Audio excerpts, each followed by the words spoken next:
Here we go. Welcome, everyone, to the Irrelevant Podcast. I'm Nathan Jones, joined by my co host, Alex Lewis. And this is the Everything Irrelevant in the World Around Us. Thank you for joining us. Alex, say hello to the people. Well, hello, everyone, or the one person that listens to this, maybe. One person for now. Don't worry. We're going to find ourselves under the spectrum of the podcast world. I hope that's not like the other spectrum everyone refers to. Oh, no. Is that where this podcast is taking us? That would be bad. Let's hope not. Well, how are you today, my man? I'm doing pretty good. Okay. I got to do a lot of programming this afternoon. That should be fun. Yeah, I got that out of the way early this morning. I had like 12 that I needed to write, or at least get ahead of. So I got that out of the way. Nice. Anybody in particular that you're programming for? Everyone? Everyone and anyone. Nobody specific. Yes, I don't understand the question. I have to do all of the athletes programming today. I mean, so whoever. For those who don't know, how many people do you work with currently? About 20 at the moment. 20 people. All right. Pretty fun. It's pretty fun. Who did you work with today? Who did you have? You said you had a client today. Who were you working with? I had 2 sessions. I worked with my strongman athlete today and some FRC stuff. That was pretty good. And I have another guy that I do FRC stuff with who does like jujitsu and lots of backpacking and stuff.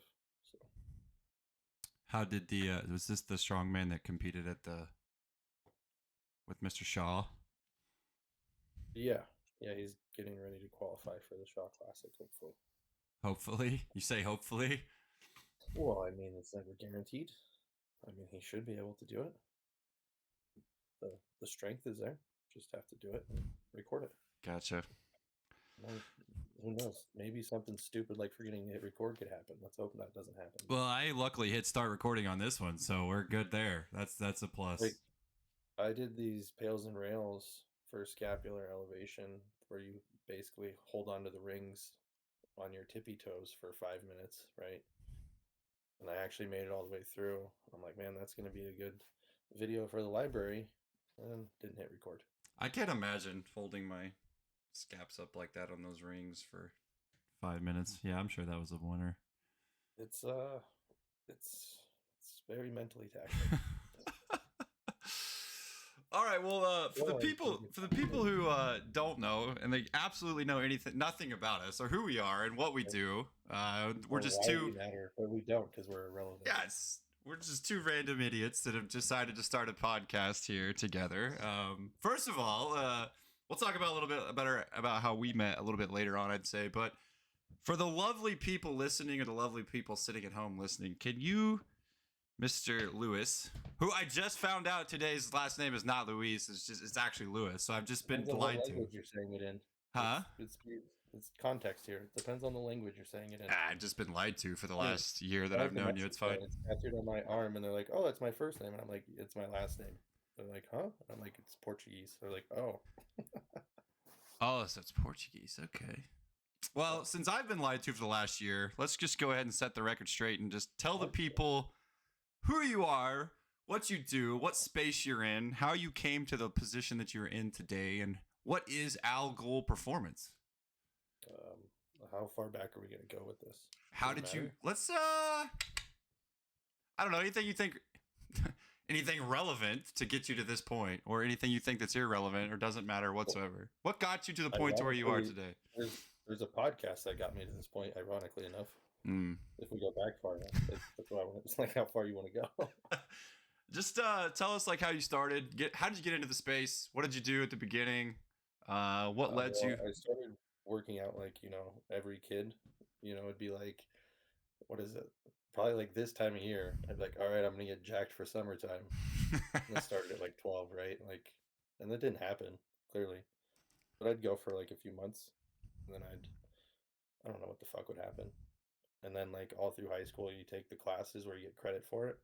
So once I found out I get credit for working out, I'm like, yeah, I'm gonna go ahead and take this all the time. That was like, we didn't have those classes. Semblance of some consistency, right? Like I could actually see some progress, and I was like kind of strong. So I was like, oh, this is cool.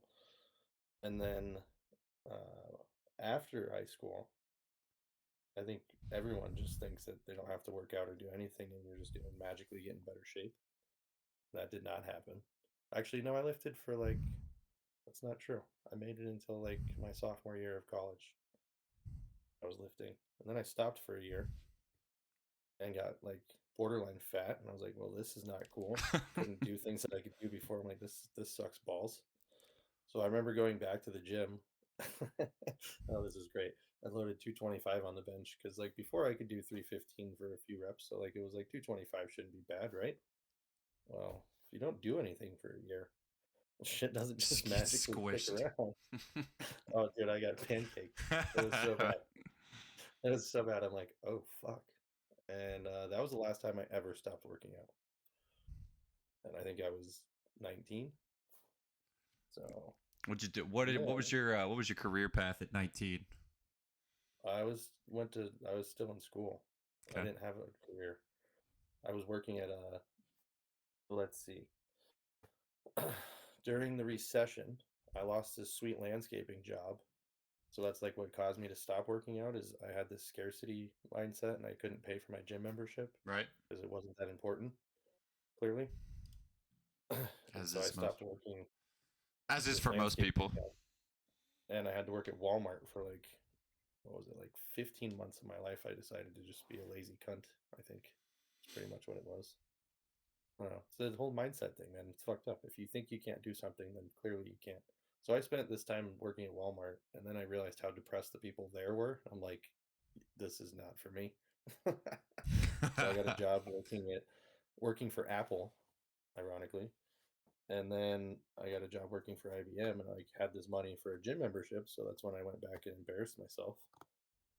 So then, I guess my career path at that point, I worked in a IBM for 5 years doing like business to business communications after I did troubleshooting on the Apple stuff. So I worked in corporate America in the office gig. And those people are less depressed than the people at Walmart, actually. They just make more money. Yeah. So then Same they problem. justify it as being a little bit better if they make a little bit more money. Yeah, I guess. I don't know, but it was at that job I got to start listening to the Joe Rogan podcast. And that was enlightening because then you could like see, oh, like people can like do things they like and make money at it. And so like that just kind of opened up an idea of like, oh. And I remember I started actually following better nutrition at the time and like feeling better, thinking better, like all these cool things that happen when you actually take care of yourself. And I remember when I was at CSU, they had a course on like personal training that you could take for credits. I was like, oh, so I could, because the only thing I liked about the job I had was helping people. Yeah. Like the rest of it was absolutely misery. And I was like, I like helping people and I like working out. So why don't I try to help people work out? So I did like the ISSA cert and I went to this like local gym that we had that was like a franchise. I don't even know. It was Fitness 19. It was terrible. Like it I was like remember those. it was so bad. And asked the dude for a job, and he's like, "Well, can't actually hire you, but you can train out of here." I was like, "All right, whatever." So like, oh, what was I like 23? Let's try to stab at making a business at 23, and I don't know what the fuck I'm doing. So with the amount of motivation, well, actually, what happened is I got in trouble because the managers got switched, so I couldn't train there anymore. I, once again, this defeatist mentality and scarcity mindset couldn't go work anywhere else. So I waited for them to build a Gold's Gym, and then I got a job there. That's what got me out of working in the corporate world. Mm-hmm. As I started working at Gold's Gym full time, which had its value. It's a terrible gig for any length of time. Working all the time for like Pennies. hardly anything, basically. But learn how to do sales. I feel like. Had to pitch yourself pretty well. Well, it's not pitching yourself. That's the part of sales that people I don't think get is that's where you go wrong. It's about them. It's not about you. Yeah. You make it about them, then you don't have to pitch anything. So you're working away at this Gold's Gym. Oh yeah, and then COVID happened. COVID, of course. Right? I was told I couldn't go help make people healthy anymore. Like what? So I did nothing for like maybe a week. And then someone asked me if I could do classes outside with kettlebells. I'm like, sure as hell can. So we started doing kettlebells outside. And after about a month of that, I was like, oh, this could actually like be a business. So I started my first business, or the second business, I should say. And then I went back to the gym and tried doing that for like, I don't know, maybe 6 weeks. And none of my clients wanted to come back. And so I was like, well, I'm out. I was like, well, I can rebuild this and know how much money I can make and just take that ceiling, or I can bet on myself and see what happens. So in the process of trying to do like a smooth transition of that, they found out and fired me. So that was funny. Like I put in my 2 weeks and they're like, well, actually, we'll just let you go. I'm like, okay, cool. And they're like, you can't come back out here. Come back in here and work out. I'm like, I don't want any of these people as clients. Like, Right. this is like, okay. So then started the independent business thing. And that's been, a fun journey. I guess it's been almost 3 years in June. So yeah. And do I need to keep going here? Well, what kind of clients do you work with? Any and all? Um, kind of. It's more of like a certain personality or mindset. Right. I mean, athletes are generally people I gravitate towards because they understand the amount of work that it takes to accomplish things, or like ex-military people, or even anyone in the tactical realm most of the time. So firefighters, cops, things like that. They Yeah. have to have that mindset of like, I have to get this done. Just makes it easier because molding that into somebody is not the easiest thing to do. Right. So I gravitate towards people like that. But I mean, I have clients. I train my niece and nephew who are 8 and 10, and then I have these elderly couple that I help with training that are 65, I think, 60 and 65. Gotcha. So Pretty I broad mean, spectrum. I won't say no if you're willing to work hard. I think that's the key. Yeah. People are willing to work hard, you'll work with them. If not, they won't. You won't tolerate their crap. Seems like. Well, yeah, because the whole idea is to give people a better quality of life. Like the athletes are fun, but I'm not trying to win them anything. If I make their life better, they'll end up winning anyways. Right. I I think don't know, different effect. that's been the biggest shift in my model when I was all gung ho, ready to train as many athletes as I could possibly train and things like that. But it's like, well, I settled in a small town, so now I can't train athletes all the time. I have to train just people to help better their quality of life and things like that. So my business model has Well, definitely changed. ironically, when you train the athletes that way, they get better at winning. Like it's the whole thing is about getting better as a person, and that's what makes you a better athlete too. Right. Like just training the qualities you think you need for the sport are not going to be enough for you to actually get that much better. Mentality. Mentality plays a large role in sports, obviously, or probably the Oh biggest yeah. role. Well, I mean, But you have to so be is physically gifted as well. it's not only sport though; it's life. Yeah. Like if you don't take control of your life, what's going to happen to it? Probably the same shit over and over again. Yeah, Like that's for sure.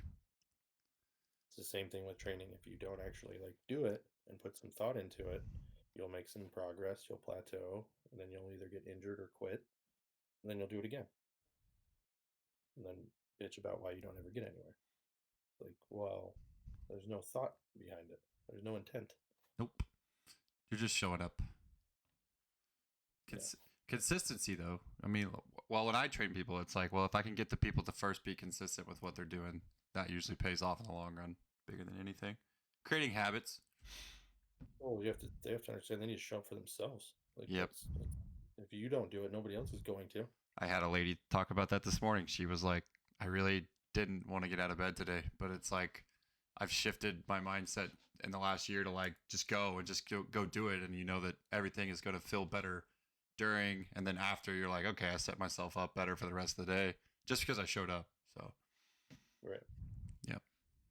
So how about you? How'd you get here, Nathan? Oh, you just said let's do a pod. Like you said, let's just do a podcast, and just here we are. We just popped up in these windows, and people sitting here going, "Who the hell are these guys?" Oh God. We'll get there. Well, I've my journey starts way back. I've always been around baseball. I kind of think I saw my life revolving around baseball in some capacity from a very young age, 14, 15, 16, played all over the place. I would say I had some pretty poor counselors in my day guiding me on like what the next steps in my life are going to be. So it was, oh, you want to be around baseball, you want to coach baseball, go be a teacher. And I was like, that's it. That's like my only option. Like I have nothing better than to just go coach and teach. And because I didn't like school and I didn't see myself being a teacher, but I was like, okay, whatever. If it keeps my foot in the door to be around baseball, then I'll go do it. So luckily was fortunate enough to go play in college. Did my 4 years there, got my teaching degree, um, became a high school baseball coach, gung ho, ready to go, change culture, blah blah blah, change kids, blah blah blah. Which I liked. I liked teaching. I liked coaching, but the stuff that goes on behind the doors in teaching and coaching is just not worth the time and the pay that you put into it to hate or just be mad all the time. You know what I mean? Like you're just mad all the time, whether it's parents or administration or kids or whatever. You're just upset all the time. Well, what I did like to do was like the developmental side of things. So like I liked helping kids in the batting cage or getting stronger or getting faster. We would do morning weights at the schools that I went to. I'd always trained and done things like that all the way through college. And I thought, okay, well, what's a business model that could continue to help kids get their sport, but also have the strength and conditioning aspect of this as well? So there were a few business models that I had looked into, and one of them was OPP in Arizona. And he kind of was running that model successfully. And that's right about the time COVID hit. So COVID came around in 2020. I had left a job, left being a head baseball coach. I was like, I'm kind of done with this. I don't really want to be a head coach anymore. Don't want the headaches. And he put that internship opportunity out there, applied for that. Luckily, somehow magically got that. Not really sure how, all the way from Missouri to Arizona. So I quit my job with a month to go, which was a big step, to go to a no paid internship for 3 months. Learned the business model, learned kind of how to run a situation where you could run a gym, train baseball players, things like that. And that was 2021. So that was, I guess, 2 years ago. And then came home, started teaching for one more year to just kind of build some income to hopefully open my own gym. So I started out in my garage, just training whoever and whatever would come to some random person's house, training in a garage. It's always a hard sell, like, hey, come to my garage and come train. But luckily, I had some really good kids the previous year that were kind of looking for something different than high school weights. And they bought into something new and something different, and me learning and me just, hey, I got all this Louis Simmons knowledge and I got all this science and practice knowledge, and we're just going to throw it together in a garage and see what happens. And for the most part, it worked pretty well. And there were some growing pains, but had some pretty good results with kids. Luckily, found a building, got moved into the building that we're at now. Been there for a year. So it's just a full, like, 2,400 square foot facility with a batting cage and a full floor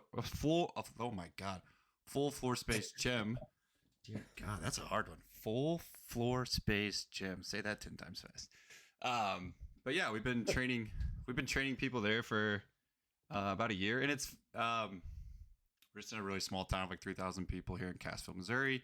But my model had to shift, like I told you, because I was like so gung-ho to just train athletes. And then I had general population people reaching out to me like, hey, heard you're in town. Like, I'm looking to get in shape. I'm looking to do this. Do you do this kind of services? And I had to think to myself, like, I don't know. Do I do those kind of services, And fortunately, I had met you at the time, like right around the time people started asking.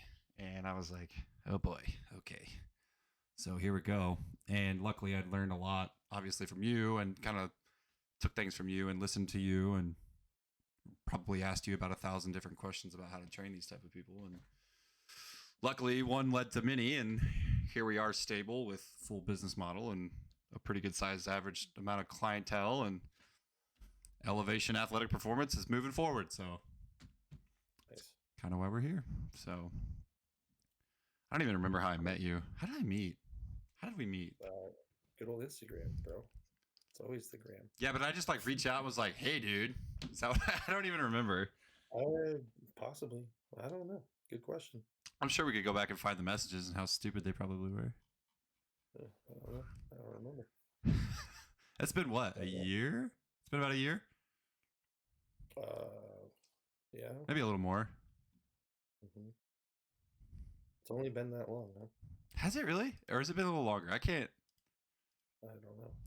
I traded with you a little bit. Hated you for the first 3 months of training, though, with all that 4 second eccentric tempo worked for GPP building. That was always a blast. That was a bullet. It was 2 down and 2 up. No shot. The first program you give me, and I specifically remember because I hated you for it, were 4 second eccentrics. And they were, some of them were split squat variations. So I was like, love this guy. Love it. Absolutely love this guy. Dude, they were brutal. Gotta see what kind of shape you're in. I was in shitty shape. It's not good. I mean, everyone's in shape for the things they do. But I didn't know what things I needed to be in shape for. That was the problem. I didn't do anything. I was just like, oh wow. I was pulling the sled and doing things like that, but yeah. I wasn't doing effectively, I guess. I had no direction. It was just like, I have all this stuff. I'm just gonna throw it to the wall. I had a very shotgun approach for a long time. It's called trial and error or something like that. Yep. Then I learned it's easier to just pay people that are smarter than you to teach you. That's what I did. So really accelerates the process. Yeah, and I've stumbled on some good resources since then, so it's been good. Like people always are shocked at like how much education is or whatever, and it's like, I don't know how much you realize you can get out of it. It's the gift that keeps on giving. Yeah, but it's got to be properly applied too. True. Application is key. Like applying the proper knowledge on how to box squat. Is that what you want to segue? There's my segue. I mean, first of all, you have to define what you mean by a box squat. I am always referencing a westside box squat when I talk about a box squat because, and people think Louis created it. He didn't even come up with it. It's from Westside in Culver City. But they're 2 different movements. One's like a sumo deadlift, and the other one is like squatting down and just touching something to make sure you're hitting depth, right? Like that's how I see them. But I use both. I use the one where I just try to touch something with like my younger kids. Sure. Because they have no clue where the bottom is. They have no clue where they're supposed to stop. What I hear, I don't know. When I train my niece and nephew, it literally they do okay. It's only been like 3 sessions so far, and their form is better than like 90% of the people I've worked with. I would say the first okay, the kids I've seen, they're either like really good and they can move, or they're just horrible. You know who are the worst squatters? Wrestlers. They're awful. I've had like you do just fine for some reason. They must haven't. They must be young enough. Yeah, I would. Yeah, how old are they again? 8 and 10, you said? Yeah. Like I have like the 12, 13, 14, 15, 16, like the high school spectrum. Their hips are so messed up. They can't squat. So I like using it with the young kids though. Like, hey, squat down, push your hips back, touch the box. Now you know you're at the right depth. Come back up. And we do it with a goblet. We do it with kettlebell. We do it with a dumbbell. We do it with all those different variations before we're like, okay, now we can put a bar on your back and move on from there. I like the what is one where say you got to do like 55-pound goblet squats for 100 reps unbroken before you get to squat a barbell. We did the I tried the Westside for skinny bastards, I think it was. Or no, it wasn't. It was that. I don't even remember what it was. It's the 1x20. That's what it is. It's I think it's Vershansky that came up with that. You just do like one set of 20, and then like next week we would do 2 sets of 20, and then that's like we'd do like 3 sets of 30. And so it was like kind of like what Wendler's talking about. Just kill them with repetition until it's like you can do 30 perfect goblet squat reps with that 55-pound kettlebell. Before, because kids ask you all the time, when am I going to get to squat with a bar? When am I going to get to squat with a bar? When am I going to get to squat with a bar? Well, when your squat doesn't look like crap, and you have some coordination. If it's not 55 for 100 unbroken, it should be 55 for 100. Like that's if you can do 100 squats with 55 pounds, yeah. That's tough. That's tough for me. I know. That's why I think it should be You want to? very We should interesting. we should do it on podcast. I'll grab a 55, bring it up here, and let's see if we can do 100 unbroken. I don't think I can do it. I mean, if I get to pause and catch my breath. Yeah. So yeah, what's the unbroken? Is it just consistently 100, or can I just stand up? Down. That's what I would consider. Don't set the weight down. Okay. I think I could do it then. Not like holding that 55 pounds is not anything. Like, no. If the stipulation is like I can sit there every now and then and just stand here, I'm good. I can do that. That's kind of like what they were doing. Yeah, like 5 sets of 20. Oh yeah, I could do that. I'm gonna challenge one of my kids today to do it. He's got goblet squats. I'm just be like, hey, change of plans, buddy. Here's 5 by 20, and if that kettlebell stops and hits the ground, you gotta start over. We gotta start over. Gotta start over. And then he'd call me tomorrow and be like, yeah, by the way, I'm quitting. Which is fine. Totally fine. So squatting, so squatting is different. Because like when I put it on my story, right, I went and just was kind of vague in the description apparently, and everyone said they box squatted. And I don't need to call anybody out, but I looked at who answered these questions, and I'm like, I've never seen any of these people box. Well, not any of them, but the vast majority of them. I was like, I don't know. I'm like, maybe I didn't say it correctly. And then when I restated it, we got some people that actually were on both sides. So, do you have the example of what the west side version looks like? Yeah, I can pull that up. Give me 1 second. Here. Let's pull up the west side. Okay, so for those 2 strongest people in the world. What's up? 2 strongest people in the world?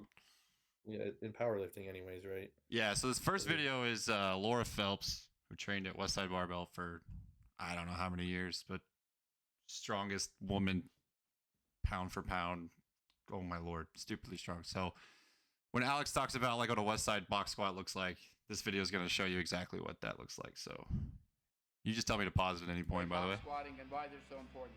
A lot of people have no idea what box squats are. They think they're dangerous. They're absolutely not dangerous. Where'd you find this video? Good old YouTube? It's all YouTube, man. It's all YouTube. So I'll say this. He said right there, some people consider box squats to be dangerous. What do you believe? Why do some people have that preconceived notion? Because they slam on the box and I don't know where anybody gets these ideas. Well, if you watch some of these, so I was gonna say this, like I have kids that come from their high school lifting program, and I put a box squat on their program, and they're like, oh yeah, I know how to do a box squat, whatever, we do box squats. I did them at school. I'm like, okay, cool, let's see it. So I just humor me, and so weights on the back, they put the box like squared, and they get real close to it, and they just go, and they just crash on the box, and I'm like, your spine is screaming at you right now, first of all. So let's fix that. So is that you think that's some of the like preconceived fear that people have? Being an issue, yeah. I mean, if you're not controlling the eccentric portion of the lift, that's always kind of an issue. You're just jolting your spine every time you hit that box. Even when you're trying to move weight quickly, you're still doing it with as much as control as pot. Like, yeah, you're moving as fast as you can, not as fast as the weight can. Right. Like, so not at any given time would I suggest just plopping and fucking. Well, here we go. It happens though, and they're like, "Oh yeah, I can box squat. I can box squat." Okay, well, that is squatting to a box in some capacity, but it's not a Westside box squat. Maybe this will be insightful for some. Yeah, because the control that she does this with is just unbelievable, absolutely unbelievable. So here we go. Squat. Box squatting breaks up the eccentric concentric chain. That's exactly what you do when you run, for instance. Box squatting is a leg curl. And like her shins are the thing I look for is notice the knees are never driving forward when you do a west side style box squat. So this immediately turns it into a hinge, not a knee dominant thing, right? Like it's now hip dominant. And you're using all of come off the box muscles that I personally did not use for a long time. So when I started doing it, like I could free squat over 400 and I couldn't box squat 200 very well. Yep. I think it's always a nice reality check. It is for kids too, because kids will do the same thing. They'll come in, squats this, my squats this, my squats that. It's like, okay, let's get you in this form and let's see how much you can squat. And they're just humbled so quickly because they're just like, holy crap, I've never used these muscles before. And I'm like, no, you haven't in this capacity. You're correct. You have not. Yeah. And from a strength perspective, I think there's a lot to be given or taken from that. Like you shouldn't be skipping out on something just because you don't want to do it, right? Yeah, what's his name? Talked about that There's a video yesterday. of Donnie doing it. Let's see Donnie do it. Old Donnie boy. Because I do it more like he does than the way she does So it. not quite as wide as Laura. That's incredible how wide she is. Yeah, all of that's crazy. So old Donnie, this is Donnie Thompson, Mister. What he has a total over 3,000, correct? He's one of 2 people ever. Yeah, pretty incredible. So I think he knows what he's doing a little bit. I mean, totally you can tight. say that. Everything's firing, just like there was no box here, and I have to rely on the tension of my muscles to come back up. So I'm gonna take everything, but fire it right back into it, just like we. That's something I see with kids a lot when he talked about at the bottom how they used to keep everything tight with tension if the box wasn't there. They relax. Yeah, they'll just go and like lose everything, and it's like, no, that's not it. You gotta stay tight. Well, that's where like one of the big differences, right? Is like on this, you're pushing your hips back, getting everything tight, and storing that tension, and then you're trying to use that to explode off the box. When I do it correctly, there's not a lift I can do where I feel I have that much tension. Like if you do them really well, it's like, holy crap, my pants are gonna split. And when you do it the other way, then none of that's happening. Right. Correct. Like you're not storing the tension in your quads and like springing off of the box. It's simply just letting you collect a moment of time and like, okay, now I can push hard. Right. So I don't know. They're like 2 different animals. That triangle into the bar to come up. So I got my air. Also, look, the knees are always out, right? They don't drive forward, they stay out.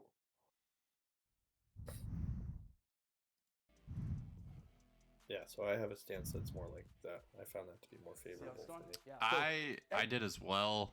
I think on my deadlift, I like a wider stance. It seems like it's a little more beneficial for me. But when I squat, I like to be a little bit more like this. Not I quite. honestly look at them as the exact same thing. I set my lower half the same way both ways. Really? Yeah. I don't know. When I get on my deadlift, I just feel when I'm wider, it feels like I'm in a better position to pull from. I don't know why, but it just feels better. I'm also sadistic, and I pretty much only use the box squat below parallel too. Yeah, I was not doing below parallel box squats either before I met you, and then when I went to the 12-inch box, I was like, oh my god, where is this box? I'm never gonna hit it. And so, Well, but it just works a completely different set of musculature. Yeah. That way. Like I like got that from Ed Cohen. Like I asked him, I'm like, do you box squat? He's like, only below parallel. I'm like, sounds like there's something to this. I tried it and I went, holy shit. yeah, it's unbelievably humbling. Yeah. I mean, you can learn it quickly though. Like I added 100 pounds to mine in 6 months, and it wasn't just because I magically grew some new tissue. I just learned how to use the tissue that was there. That was me as well. It was like, okay, like once I figure out how to be as comfortable as possible in this position, and learn how to drive from here, it got a lot better. And if you learn how to use your hips, that 12-inch box doesn't feel that far anymore. We're doing that shit. It's still a long way down there. Still a long way down there. It's so far down there. And then like you read the stuff about Louis and those guys that were going to like 10-inch boxes, and you're like, oh my god, you guys are unreal. So I'm saying, I think there's something to it to going below parallel. Like everyone goes above and like to the box, and they're like, well, this is where you're at in sports, and I'm like, well, I thought we were just trying to get strong here. What are we doing? That's what I was gonna say. Is like I see a lot of coaches, and I'm not gonna name names obviously, but you do see a lot of coaches advocate for not going below parallel on the box, and they stay nothing below parallel, nothing below parallel, nothing below parallel, and they'll stay at that like 14 to 16-inch range. Because they mention and reference what you said. It's like, well, in sports you don't really get below that, so you don't have to develop strength there at those ranges. But I'm like, well, I kind of want to be strong everywhere. So let's see the video with the other example. Okay. Oh, this is your favorite. Is your favorite video? I mean, no, this is the common box squat. I refuse to call it a box squat. This is squatting to a box. This is what we see a lot of. Yeah, which is fine, and you can use it, but I want to start a petition to not call it a box squat anymore. So what are we gonna call it? Let's name it right here. To a box. That's what you're doing. Yeah, but it's gotta be better than that. Come on. No, why? Squatting to a Box box. squat's not even a good name, anyways. I'm gonna but, like, program that from now on. You're gonna do squatting to a box today. I literally write squat to a box if I have somebody do that. I think I specify. I think I put box squat, but then I like in the notes I put these are just tap and goes. These are not, like they just tap and go. So anyway, here we go. Just at or Oh, right I don't below like. To me, you parallel? should be able to feel where you're at in space. Just at or right below parallel. No 10-inch box for Yeah. these guys. Yeah, but that's a great looking Yep. squat. Like, Crease that's of the cool. hip. Look, crease of the hip. 90 degrees I here. mean, that's a red light, but What's a red light? What are you talking about?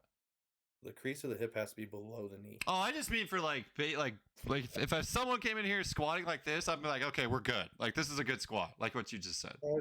I'd go a little bit lower. Okay, buddy. I mean, look, you could at least get the calf and the hamstring touching. People are so afraid to go to this depth. Also, like your Gen Pop clients that come in for the first so time. I guess I'm spoiled. I'd put him on the hack squat in that case. Yeah, well, when you got 20,000. Let's get them with a kettlebell a little more upright and see if they can't sink that a little bit deeper. With because this bar is not loaded. That's where we start. The kettlebell for sure gets them there. So like everyone starts there, and then this is where it's like, are we just doing barbell squats because we want to say we do barbell squats? Because there's many effective knee flexion exercises you can do. Yep.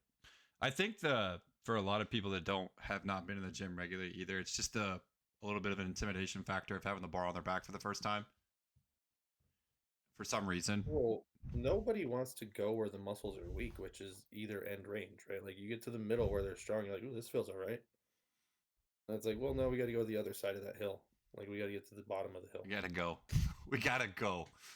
I was impressed with. I will say this: we did a lot of box squatting with the programming that you gave me below, and then recently it's been a lot more free squatting, and I noticed like I can get to depth just fine with my free squat now, and probably even below some.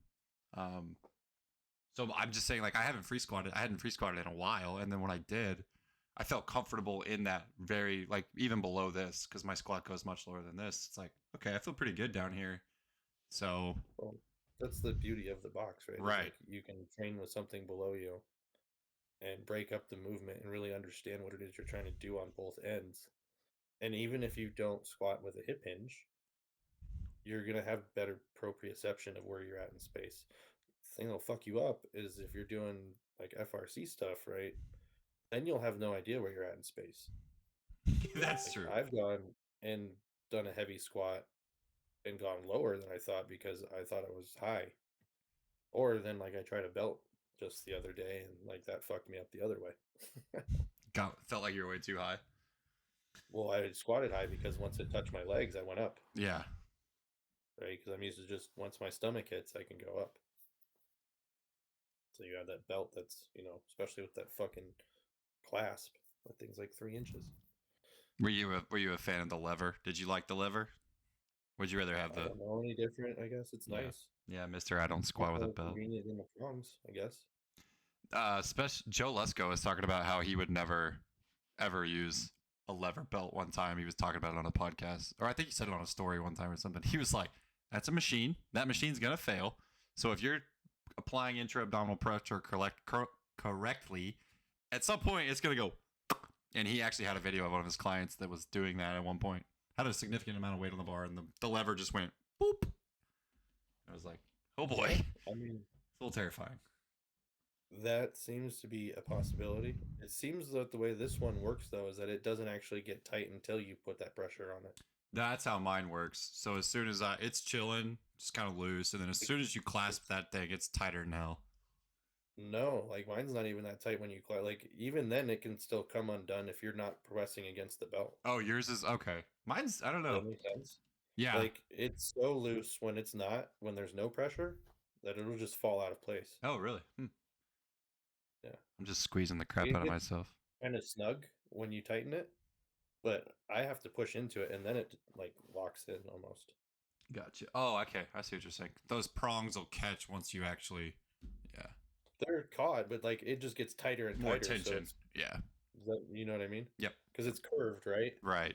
So if you're not pushing out and forcing it to go into that, it doesn't work as well.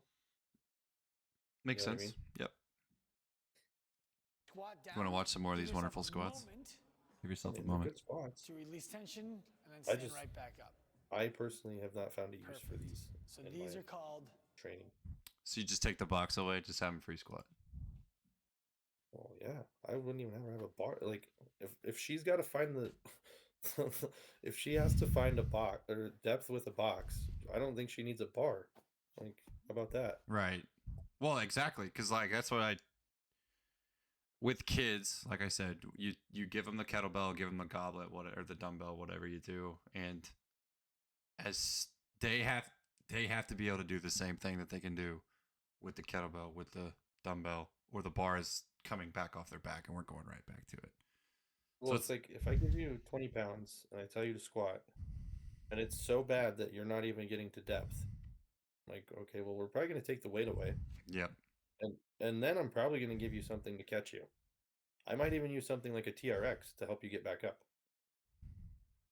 Because I would rather work the majority of the range of motion you have than be like, oh, we'll just add weight. What? What are we Yeah. adding weight to? Full range is more important before actually loading that thing. Being Yeah, able to actually move.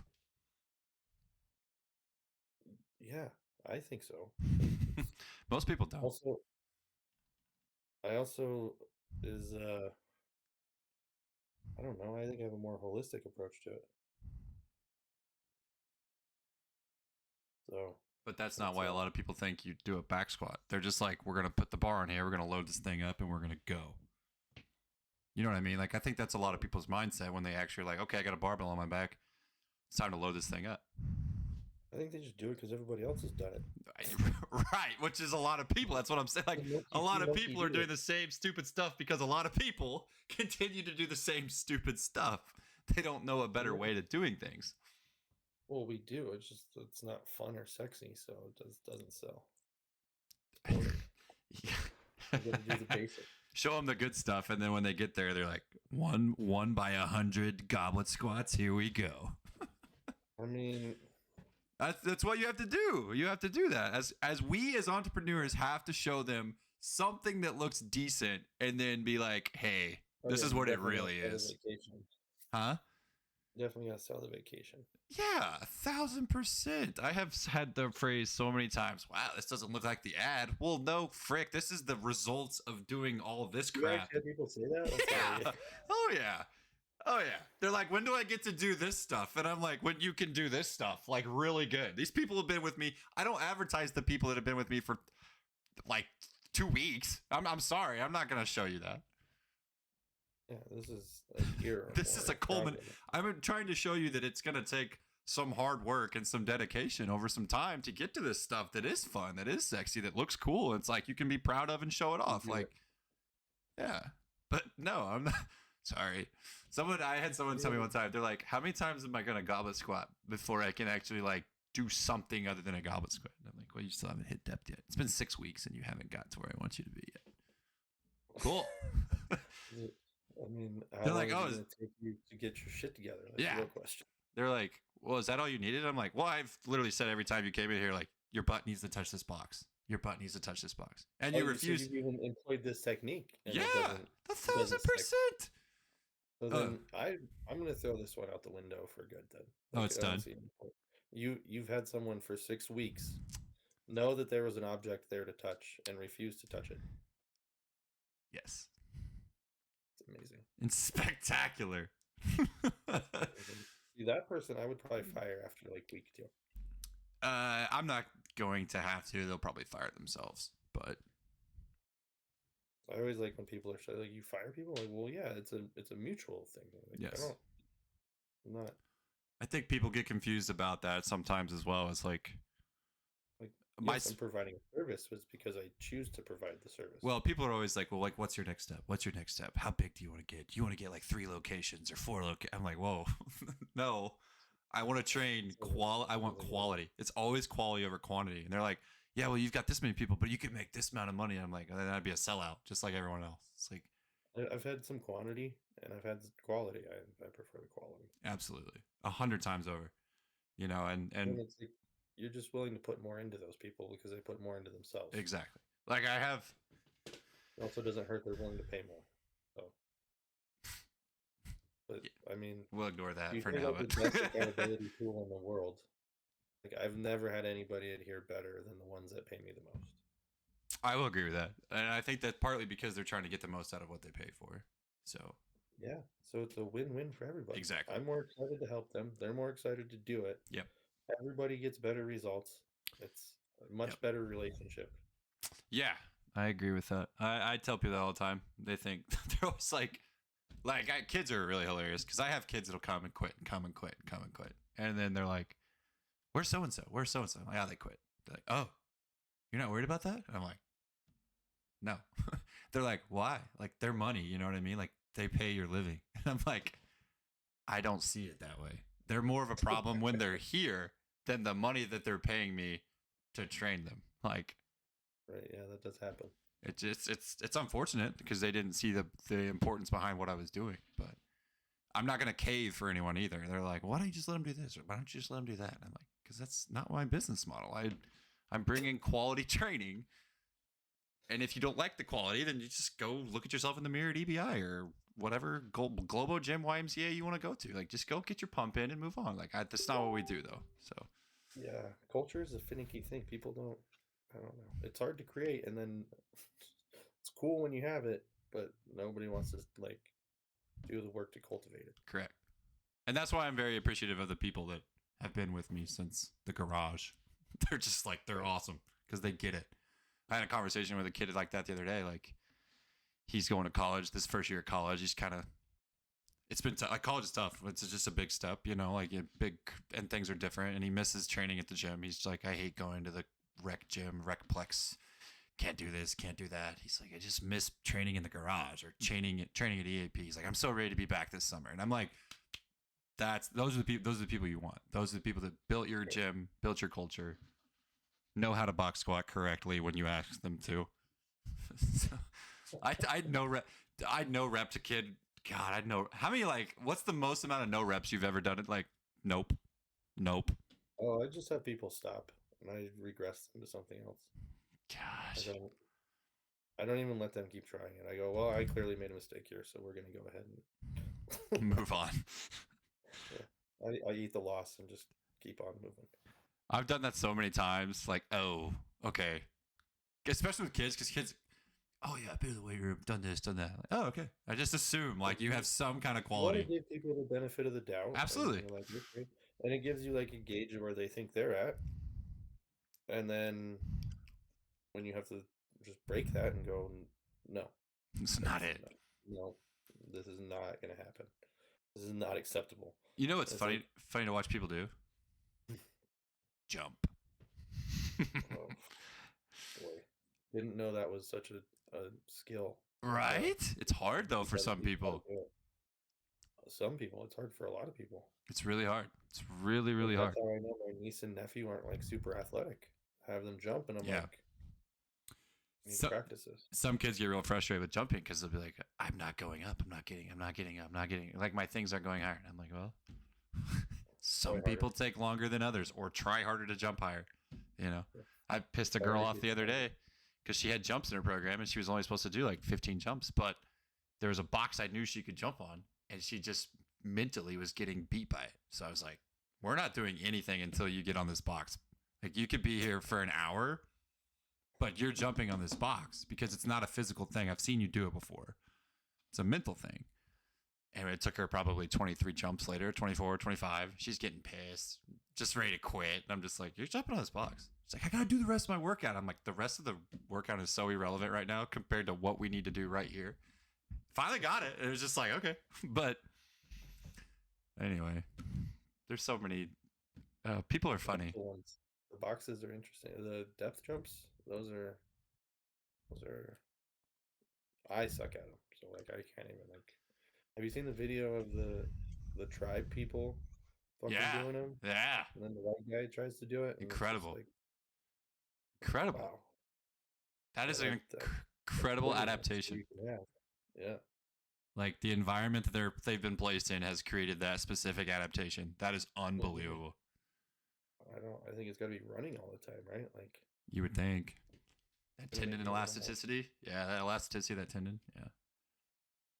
That's unreal. How much stored energy goes into that thing, and they're just like a damn. I mean, they are flying on that thing. they're getting like it I looks got- like Let me see if I can pull 25, 30 inches in the air. It's like yeah.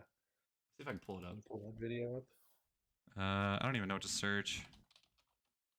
African tribe bouncing. Jumps. African tribe jumping high. That's what the first thing comes up. Oh yeah, here it is. Okay. Let me switch over to that. Raga warriors. Yeah. Is this it? Yeah.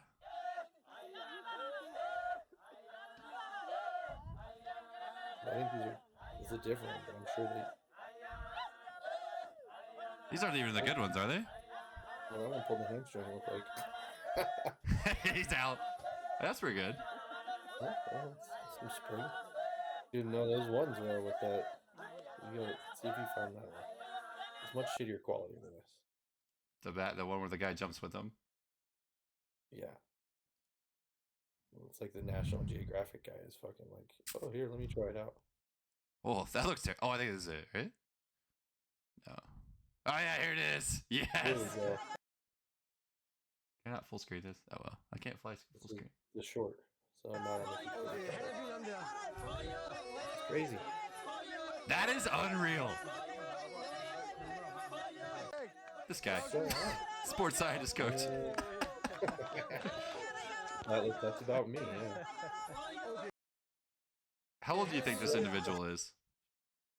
And jumping? Yeah, I don't know. it's Play it incredible. again?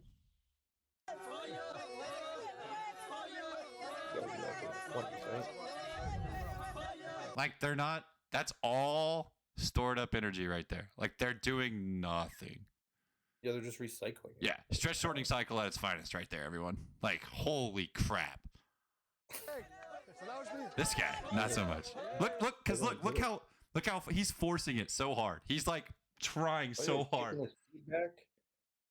Like, that's the one thing I've noticed with the depth jumps is anytime they feel good, it's like it literally just a tap. Yeah. I'm always like, God, I was on the ground too long. Dang it, I was on the ground too long. Like it just. And when you talk about a shock to the bones, Oh my lord, and ankles, and oof. I man. did it when my feet were pissed for a day. What does Bird talk about? Bird talks about how long, like you should do them, and then how long it should be. Did he talk to you about that? I don't know. He said something about No. like, I think it's like do them for a week and then don't touch them again for another like 3 weeks. I don't know. Oh, really? Something like, I don't remember. I don't want to misquote him. That guy makes some freaks though. Woo. Yeah. Shout out Bird Sports Performance. Holy cow. Yeah. No kidding. I'm on the wait list. I haven't heard back from him yet. So I'm Is just that like, what it is? Oh, I'm on the wait list then too. I 'cause don't sent in know. all my information. I do know that he was like changing facilities here recently. So I think that's where obviously most of his time has been dedicated. So I'm not going to like bother him I about it. hope one day I just get a charge. And that means I'll get a phone call mysteriously. Dude, Khalil says he'll talk for like 6 hours. Dude, At he's 2 a.m. awesome. When I was talking to him at the last conjugate seminar, it was great. Just didn't realize he was so busy. I'm like, dang. Yeah. He's like, yeah, man, we'll get it set up. No. And I told him it might be perfect though, because it's like I got baby on the way, and so it's like, okay, baby wakes up in the middle of the night, I'll just get on the phone and call Bird, and be like, all right, man, I'm ready. Like let's knock these sessions out, dude.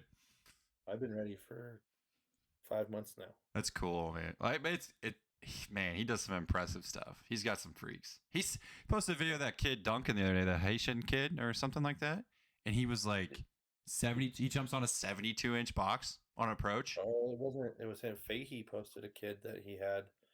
It's like 5'9" and goes up and blocks this kid trying to dunk it. It was like, what? Dude, I gotta find it. Like what? Those guys are making some freaks. Fahey's incredible too.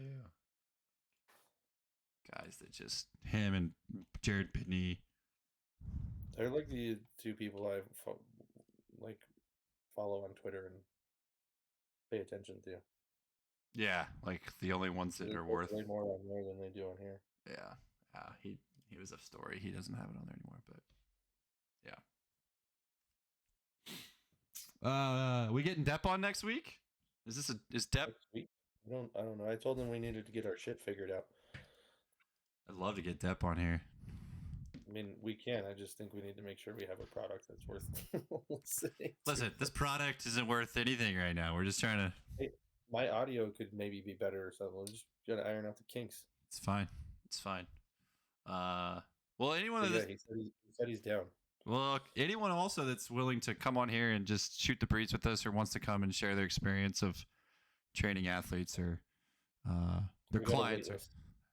the wait list is already 20 deep. Sorry, it's very. It's too deep. But, It's you know, we add a still zero. can't exaggerate Add a zero. Just put a zero on there. every Nobody will time. know.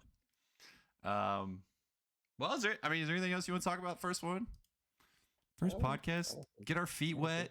Get our face in front of the camera. I guess some people will be listening to this on Spotify. You've been recording me the whole time. You what? Oh shit! I forgot this thing's been recording me the whole time. You're out there now. I'm gonna upload it today. All the people will know. As long as I get a coffee, so I can make some reels. Absolutely. I will send you the link. Actually, how Just do? pouring myself out there for social media? How am I gonna show you the link? I don't even know. Like, because big files are different for me. I don't know. Can you put it in a drive? A Google Drive? I don't know if it'll fit. Does it? How big is it? Can you make a compressed version of it? Possibly. I'll have to try. I think though, if I give you access to it in my drive, you're able to download it and do whatever you need. So. Okay.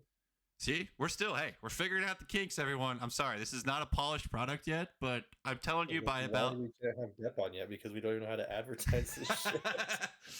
Oh god, no, this is gonna be good. I'm excited for this. I have a bunch of crap in my head that I just need to get out every now and then, and I enjoy talking to people that's smarter than Are me. you committing to once a week then? Is that what you're committing? I'm down for one. I'm absolutely committing to once a week. I'm here every Wednesday, hopefully. So. All right, man. If you become the one with the limp in this situation here, might have to cut you off. No shot. I mean, in about 4 weeks, there might be baby Avery, like, right here. Like, she might be the special guest all the time. And then it's like, I might have to hold her as I'm talking and then mute myself periodically. But no, I'm committing. Or I'll just take her to daycare on those days. I'll be like, Wednesdays are Alex days. But no, it'll be summer, so mom will be around. It'll be great. It'll be great. All right. Well, until next week then. All right, man. Well, something better to talk about than ourselves. yeah. Well. I mean, I had some people say some stuff. Like they gave me some content that we can always talk about. But Oh, you holding out over here? I'm saving it for next week's episode. Yeah, I was supposed to talk about mindset. Well, we can get into that later. Did you ever watch Dragon Ball Z? When I first started getting high, I did. So Did you say that ever I remember it? the outro? Did you ever remember the outro? Or they like join like it'd be like, Oh, will yeah. Goku ever defeat Frieza? Yes. Find out next week on another episode of Right in Dragon the middle Ball of this Z. epic battle. Here we go again. It's And then 6 the next- episodes long. Yeah, the next one would be just monologue and then monologue and then monologue and then like 10 episodes later you'd be like, they hit each other once. All right. Finally, we got to it. We need to get we need to get Waffle on here.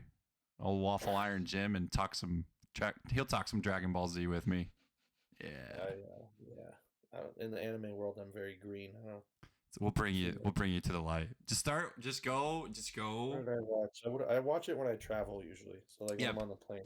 Just buy a Crunchyroll subscription. Go start watching Dragon Ball Z relentlessly. Dude, no, I'm telling you, I watched it. I was so high at the time. Like I don't know if I remember parts of it. I can't imagine. You're like, oh, he's powering up again, and then you just wait, and then like, oh, okay. And then you're like, next episode, oh, he's still powering up. All right, and then, oh god. But yeah, I don't know. The dude I hung out with, he was all into it. So I'd just sit there and just fucking stoned, just watching it. I'm like, what is going on? That was my streamer tag back when I was on Twitch and streaming video games. It was Vegeta Bowl, so like vegetable. Isn't he the bad guy? Yeah, he's a boss though. I have Super Saiyan shoes for God's sake. So What about is Majin Buu the bad guy too? yeah, Majin Buu. Yeah. But there's also Good Buu, Super Buu, Evil Buu, Kid Buu. Like there's so many different. Dude, it's awesome. I forget. Don't get me started. We'll go for another 2 hours, all right? Like, calm down. Oh, this is where the podcast is Oh. going to the last 3 hours. Oh my god. Go down the Dragon Ball. It might need to be the intros, like from now on. With just 20-minute intro talking about Dragon Ball Z and then move on. Or you need to make one that sounds like an episode. That's how you need to do your advertisement. An episode of Dragon Ball Z. Today on the Irrelevant podcast. That's actually really all right. We got it. We figured it out. So, all right, man. Well, I gotta get to the gym, but hopefully this went well for everyone. Thank you, everyone, for joining us here on the Irrelevant podcast. We hope to see you. I forgot. Oh yeah, they're gonna listen. We hope to see you next week. So yeah, join us next week for another episode of the Irrelevant podcast. Yeah. All right, see ya. Peace.